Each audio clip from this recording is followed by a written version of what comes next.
Okay, so today I just wanted to show you something special.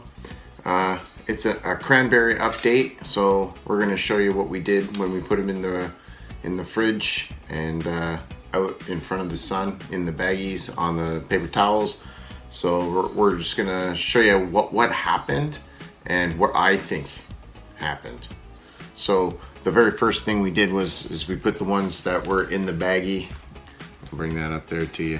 So it was in the baggie on the moist towelette, and basically we'll bring them out and I'll show you exactly what happened there. So it turns out we have lots of sprouts here, just so many sprouts.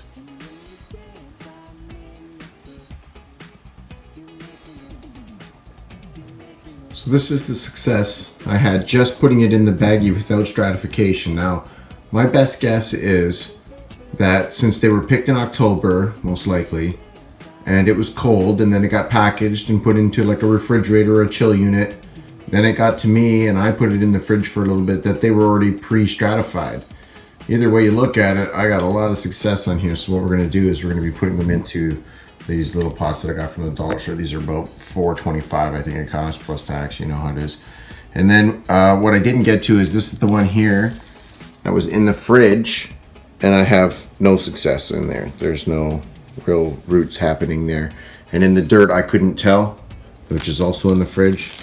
So what I'm going to do now is just I'm going to put them in front of the light and let them, hopefully they germinate just like I did. Since I had success doing it, there's no reason to do it the other way. So if you want to stratify cranberries, definitely buy your bags in January and just put them in the fridge. And before they go bad or anything like that, separate the seeds and germinate them. And I also had the one more thing that I put in was like a pot. So I just kind of built a little bit of this was in the fridge as well. But I feel like if it just gets a little bit of light on its own, this is peat and sand together.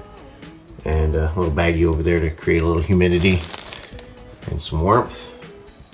We'll see how that goes. So we'll update that again. But you got to remember, this happened after like 2 weeks. It's only been about 3 weeks since I have done this this experiment with the cranberries. Okay, so I had made up some of my own little dirt here. It's basically just about 60% peat moss and a bunch of clay sand, gravel type sand. So the cranberries like acidic soil, so the peat will help with that. So we're just going to fill up our little pots right here, and then we're going to use tweezers to put them in, and we'll just get you some footage of that.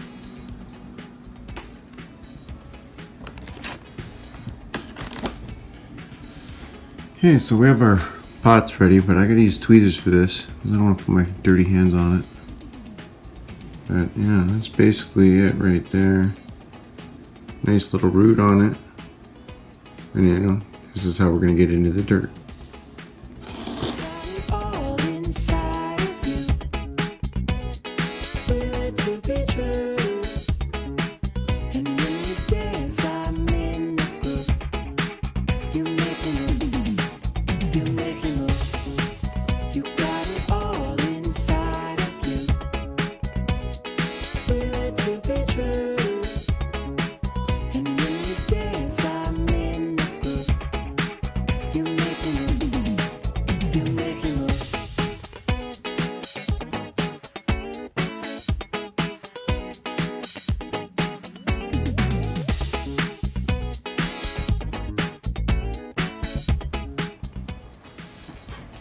Alright, we're all planted in here. I don't have a big enough lid for this particular thing. I should have thought it through better. But you know, use what you got, right? So yeah, they're all in there. There's probably 2 or 3 in each one of those pots. And I think there's enough moisture in there to keep it warm. So I just added a little bit of cellophane here, a little cling wrap. And I'll use this to finish off the lid. Should do for now. And hopefully they'll get enough heat in there to start germinating. And I got my other ones from the fridge are now out here into the light, along with the one potted that I'm going to try too as well. So let's hope that all my propagation works out. But these were really easy to do. Remember to get your berries in January, and whenever you're ready, just start collecting the seeds and put them in the sunlight in a baggie, a moist towelette, and you're laughing. Okay, until next week.